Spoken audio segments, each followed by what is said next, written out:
Do'stlar, O'zbekistonda haramxo'r itti bolalari ko'payib ketibdi. Uzr so'rayman hammadan, lekin shunaqa haramxo'r itti bolalari ko'payib ketibdiki, meni nomimdan profillar ochib, odamlardan pul so'rab, mashinnilik qilishyapti ekan. 50 ming, 100 ming pul so'rab, 5 million, 10 million qilib qaytaramiz deb pul so'rashyapti ekan. Do'stlar, bu video rekka chiqish uchun sizlar ham like bosib, qo'llab-quvvatlab do'stlarga ham jo'natib qo'yinglar. Men hech kimdan pul so'ramayman. Keyin yana bitta itti bolalari tarqab ketibdi. Qumorni reklama qilyapti ekan. Qanaqa meni poni videolarimni olib, montaj qilib, qumorga o'tkazayapti ekan. Men hayotimda aytganman, milliardlab dollar bersa ham qumorni reklama qilmayman. Hech qachon eslangdan chiqarmanglar. Xudo xolasa umuman sizlardan hech qachon pul so'ramayman. Xudo o'zi bergani yetadi.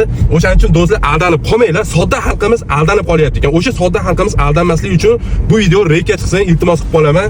Meni prosta kanimni ular vashi rasvosini chiqarishyapti ekan. Chunki juda ham ko'p odam bizdan pul oldingiz, u qildingiz, bu qildingiz deb yozyapti ekanda. Men bilan bir xil profil ochib olishgan xolos.